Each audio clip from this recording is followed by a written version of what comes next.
Hay dos clases de sequías. La franquista es pertinaz. La democrática, en cambio, es extrema. Lo que persiste dura pero se acaba. Lo que es extremo, sin embargo, tiene mal arreglo. Y por ahí debe andar la diferencia de que antes hicieran presas y pantanos para garantizar el abastecimiento de agua corriente y potable.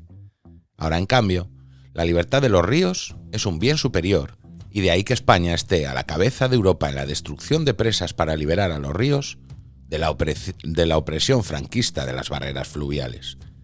En el norte están hartos de lluvia, mientras en el sur comienzan los cortes de agua. Esto en cuanto a la ausencia de chubascos y sus consecuencias, pero España es rica en sequías de diversa naturaleza, especie y orden. No llueve en todo el orbe jurídico ni un fiscal, juez ni magistrado que practique una sola diligencia para investigar los tormentos a la Constitución. El Tribunal Constitucional ha acreditado que los han cometido los 3 poderes del Estado y las 17 comunidades autónomas. También una buena copia de alcaldes que se vienen arriba, encantados de vedar por puro gusto de prohibir. O a lo mejor es que atacar a la nación política española no es delito. Ahí sí que llueve sobre mojado. Porque si no es delito es que tiene premio. Y para eso está la Corte de Garantías, que lo mismo antes señalaba a Moncloa y al Congreso por liberticidas, que ahora remienda los veredictos del Tribunal Supremo y sus condenas a los miembros de la casta 78ista.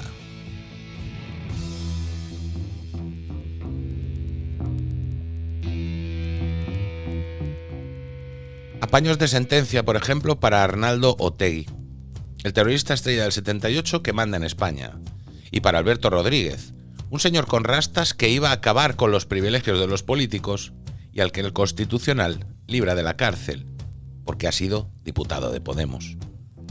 Todo ello porque a los magistrados del bloque federalista del Tribunal Constitucional les ha salido de las puñetas.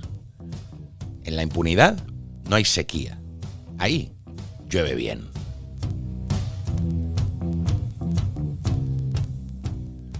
El vuelo de las togas levanta el polvo del camino del que en un día habló el muy obediente hoy presidente del Tribunal Constitucional. Pero esta otra falta de precipitaciones es achacable a las Cortes. El Partido Socialista Obrero Español reclama al Partido Popular la renovación del caducado Consejo General del Poder Judicial. Sin embargo, ninguna de las presidencias de las cámaras han adoptado en todos estos años las medidas necesarias para la renovación del Consejo se produzca en plazo. Tenemos sequía de cumplimiento de quienes demandan lluvias de sometimiento.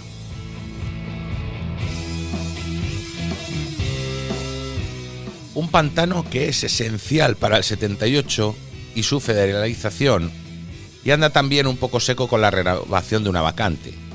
En este lodazal tiene el Partido Socialista sequía en la memoria. El magistrado Alfredo Montoya renunció a su cargo en el Tribunal Constitucional en 2022. Ha pasado ya 1 año y medio. Fue elegido por el cupo del Senado en la tacada que elevó al altar constitucional del 78 a su actual presidente, Cándido Conde Pumpido, a la declarada federalista María Luisa Balaguer y a Ricardo Enríquez. No están claras las razones de la renuncia del magistrado Montoya.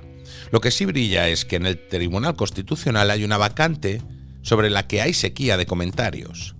La elección de ese magistrado corresponde al Senado, cuya mayoría absoluta es de un Partido Popular con sequía extrema de ideas, de bríos y de gallardía. Y aunque un 7-5 tampoco resolvería nada contra la mayoría de la mutación federalista, ¿acaso no sería mala idea que los 4 magistrados del TC que aún están con la nación dejen solos a esos 7 que están con la federalización? Así está en España y el 78, señora. Y sin querer llover.